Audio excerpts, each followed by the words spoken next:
Hello, everyone, and welcome to the show. Coming up this week, we're going to talk about what you need to know if you live outside the United States and want to buy Disney Vacation Club. Coming up on this week's episode of the DVC Show. The DVC Show is brought to you by DVCstore.com. You'll save thousands of dollars on your next DVC contract when you let the experts at the DVC Store help welcome you home.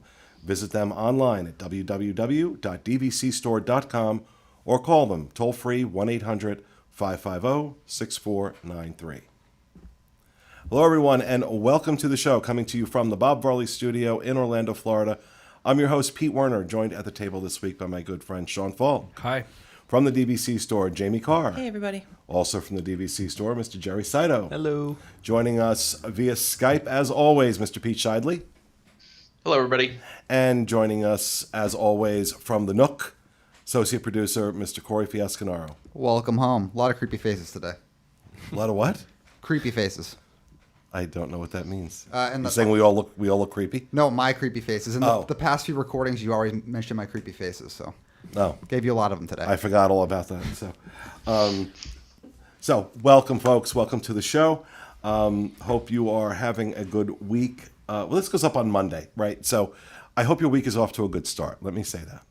A couple things in housekeeping. Just want to remind everybody about the new DVC Store Instagram account that has started. It's the DVC Store on Instagram.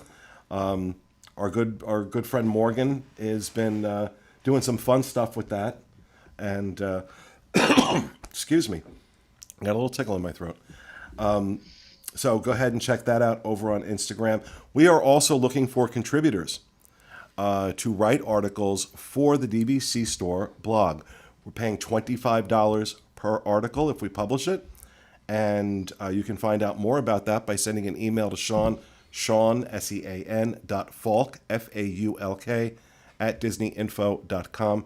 Sean can hook you up with everything you need. Well, at least where that's concerned. And also, just a reminder to folks, if you want to rent out your points, DVC Store can absolutely help you with that.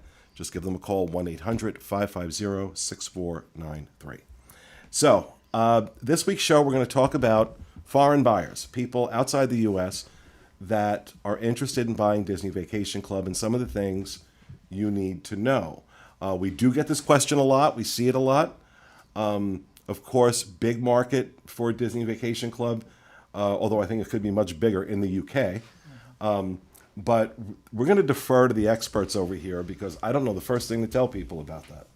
What do they need to know?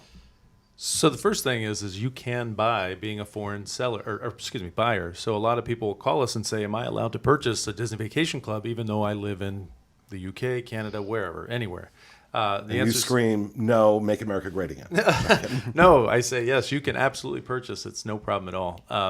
So Disney has to be pre-registered in certain places, and if you're here, you can purchase direct while you're here. But with the resale, it doesn't matter if you're here or not. You're buying from an individual, so there's no problem. You can purchase through the phone, through internet, through email, whatever, from anywhere in the world. Now, but there are, I know that there are some issues. If they want to buy directly from Disney, you have to be here in the United States, correct? You can't do that. It depends on what country they're from. So kind of like how there's restrictions against like Nebraska in the U.S., Disney has to register, as Jerry mentioned. They have to register, and they don't register in every state or every province. They are registered in some provinces in Canada, but not all. But we don't have those restrictions. So yes, if in some places, some countries, you have to be in person. Okay. You can't leave and do it once you get home. And again, I'm asking because I really don't know the answers. So if you're buying direct, there are more restrictions on that than if you're buying a resale. Is that correct? You mean on the membership or just? Well, just in terms of the transaction. So I know that, people from the UK, from what I have been told, people from the UK, if they want to buy direct from Disney, they have to be here. Right. They can't do it online. They can't do it over the phone. The way I can. I could just pick up a phone and call my guide and say, I want X number of points, and that's it. Can't do that in the UK. You have to be here. But with resale, that's not the case. That is not the case. Yes, you can pick up the phone and call us, DVC Store, if you have a listing that you're looking at, and we can help you purchase that over the phone.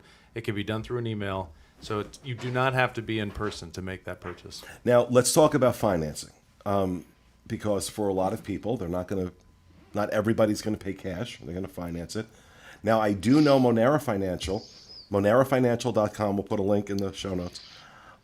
They will absolutely finance foreign transactions, from what I've been told by their owner. So I think the majority of them will. Is that correct? Correct, but they have to set up like a U.S. bank, U.S. draft account so that the payment can be auto debited every month.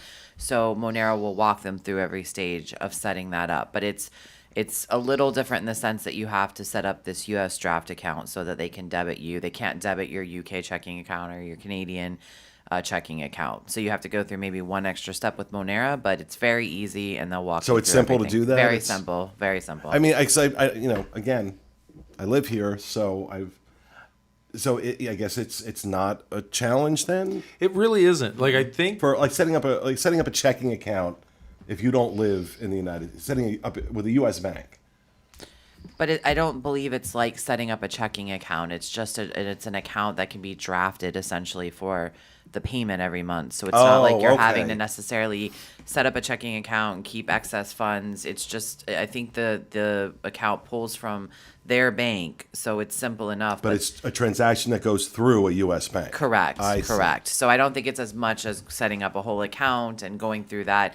The times that we've had clients do it, to me, we've heard nothing different than someone else in the U.S. that uses Monero. So it's got to be a seamless process. And Okay. I will say, I think it's worth noting for a lot of people, especially in the UK, just because if you're just not a DVC member and you're paying cash, like they can get a lot of perks that we can't get in the United States or even in Canada.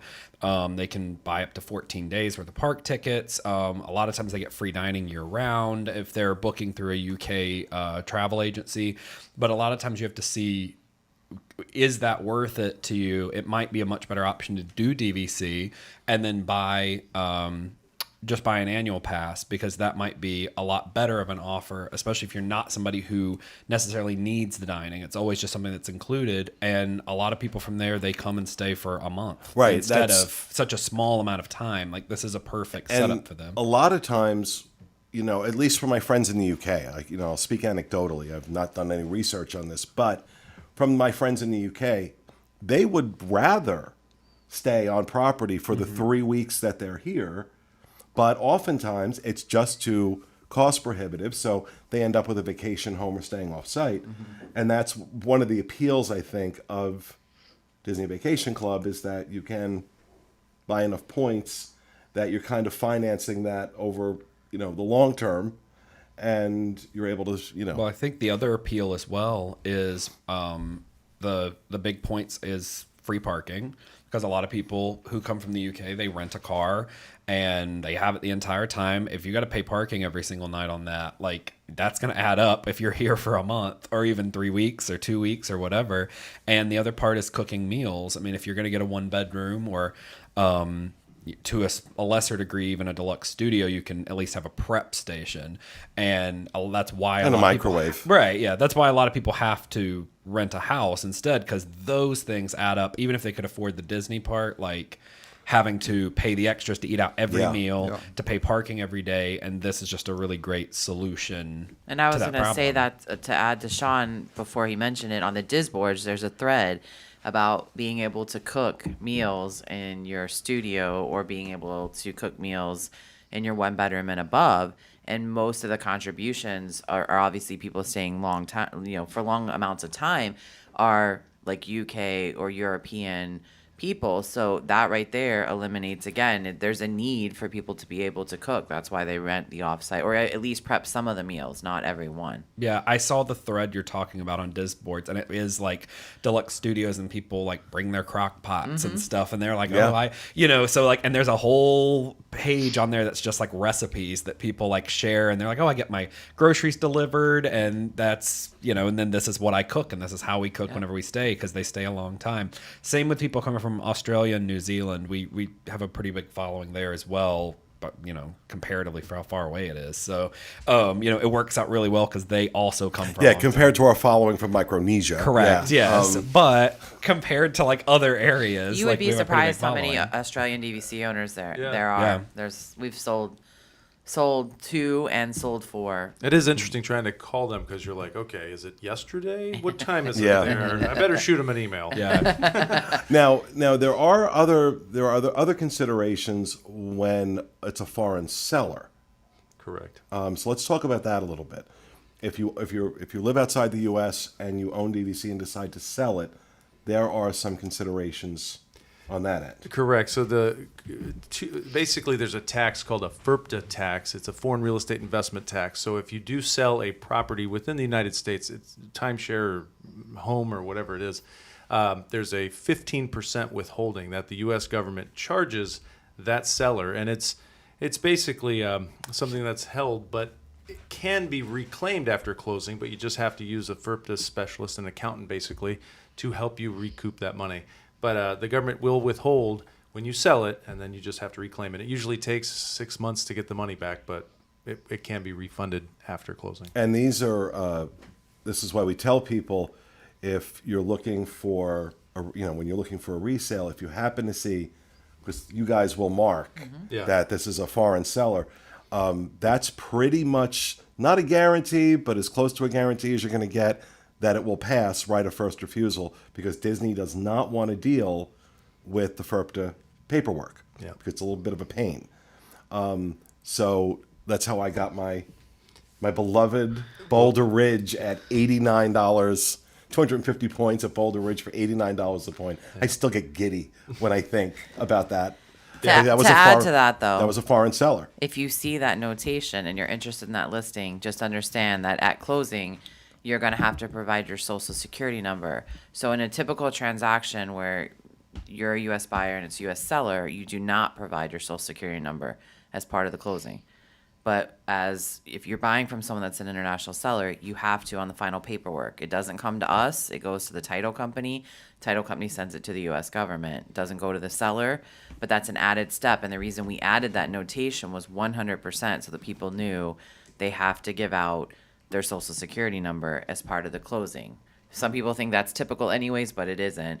And to add to the foreign buyer part of it, if you're a foreign buyer and you decide to buy from a foreign seller, you have to register for what's called an ITIN, or individual taxpayer ID number, to be able to buy from that foreign seller, because you're both non-U.S. resident. So the FIRPTA specialist Jerry mentioned can help the buyer apply for that number for a small fee. And if you're ever going to sell the property, you already have the number, so we encourage it. Don't be discouraged that you're a foreign seller or buyer buying from a foreign seller, but you're going to have to go through one additional step to get that number.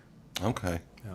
And we provide the people to help you get these steps taken care of. So it's Right. You're not just sending them a document saying, Yes. figure it out on your own. right. We help you. Peter? Are there any countries in which you absolutely cannot buy DVC that you are aware of? Nebraska? No kidding. No, we've never run into that problem. I mean, we've sold properties to the Middle East countries and had no issues whatsoever. I mean, Egypt. I mean, I can name dozens of countries all over the world, never had a problem. Okay. Micronesia. North I Korea. actually sold one to Malaysia, and we never spoke because of the time difference. It was all done through email. The entire closing, from emailing on the listing to closing, we never spoke to the buyer. It was all done through email. So if you think it's any more difficult, it is absolutely no more difficult. We will accommodate every way that you need to be accommodated.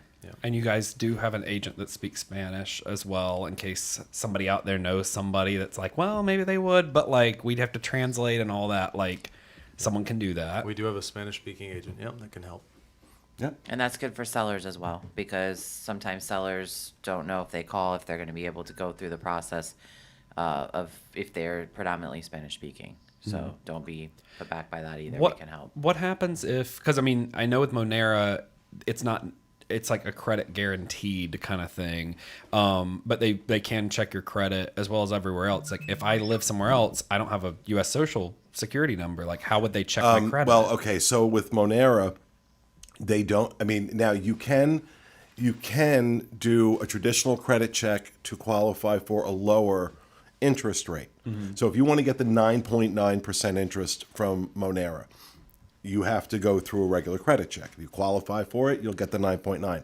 Other than that, it's, I believe, 10.9, 11.9, and 13.9 or something like Correct. that. It ranges with no credit check. So they with don't. no don't- credit check, so it doesn't matter. The reason they do that is because they know the value of the property. This is the best argument for DVC that I could think of. This finance company knows that this property is going to hold its value. If you default, they're going to be able to sell that contract and recoup their money. Right. So that's why they can do it. But that's what I'm asking as far as a foreign buyer goes who doesn't, how can they check their credit? They don't have to. So I mean, Monera only offered the credit check in the last couple of years, I Yeah. believe. Right, yep. Okay. So it was always no credit check. So they're treating it's across the board. They'll treat it the same as a buyer in the U.S. that doesn't want their credit checked. Okay. Yeah. So you would have to go through I think you would that. have to Yeah, with I the don't higher interest rate because they're not going Well, no, I'm just saying you would have to go through Monera because anywhere else would check your credit. So Correct. Right. that, Correct. Yep. Yeah, I guess so. Okay. I guess so. I hadn't thought about that, but yeah. Yeah, they're the option for foreign buyers Okay. for financing. Yeah. Yeah. I mean, honestly, I've used them. I've used them. I can tell you, everybody looks at that and thinks there's something shady about it. Nothing shady about it. It's totally 100% above board, legitimate, and it is so painless. Well, that was the biggest negative I have about Monera is it's too damn easy. Okay, it's too damn easy to go ahead and put in, this one looks really good. And you got it, right? There's no credit checks. They don't decline you. You will get approved. And again, if you're, going to be aggressive with your payments, 10.9% isn't ridiculous. Obviously, if you, do something like a refi on your home, or you pull home equity where you're getting maybe 3 or 4%, that's certainly ideal. Of course, the best option is just to pay cash for it. But in cases where that's not possible, Monera is a great option. Monera is a great option. I have a few contracts with them, and I can absolutely recommend them. And to add to that, you ask about extra steps. So with Monera, you do have to get documents notarized. So just be aware if you're in the UK or you're in Canada that a notary isn't typically like for us, that you're not going to the UPS store. You're not going to your bank. You may have to schedule with an embassy. You may have to schedule with a solicitor. So just understand there will be notarization needed for the financing. If you're paying cash as a foreign buyer, no notary is needed. So just understand if you're going to finance, there's an extra step that you're going to have to find a notary, and it would be a I little didn't even extra think step on the about that. buyer. Yeah. Yeah, because I had to have my stuff notarized, and that so is that okay. So that's for the financing. That wasn't for the actual purchase. Right. No, if they're a cash buyer, there's nothing different. Just Okay. signatures. But even I bought direct and I had to have mine notarized as well because it was like a whole thing. Because I bought mine on a cruise, so like there was nowhere to notarize at that point, I had to do it when I got back Do home. they notarize even at Disney on a cash purchase? It might have been because it's. I financed through Disney. Yeah, yeah. might Right, be. right. Oh, it's So the I financing. had to yeah. notarize it. was Yeah, the I don't think on a cash Yeah, because purchase I you bought finance. my direct points cash, Right, and you don't notarize. and I didn't have to notarize. Right, right. Yeah. It's all to do with financing. Yeah. So, all right. Well, I think that covers it. That was a more engaging conversation than I thought it was going to be coming into the show. So nothing against you guys. It's just Thank you. It was something I'd floated for a bit where I was like, we need to do foreign buyers. And like, we're like, There's a well, lot- But we really do There's because a we lot- do get yeah. a There's lot to of. know. Yeah, I mean, Yeah. We get a lot I just of felt like questions. I was over here going, well, I live near Canada. How can I contribute? Yeah, I think that people just don't know. Like they think not they're aware. told by Disney that they have to be present. They can't purchase. So Yeah. be aware you can purchase. Just give us a call. All right. Well, that's going to do it, folks, for this week's episode. We hope you enjoyed it. We will see you again next week with another edition of the DVC Show. Have a great week, folks.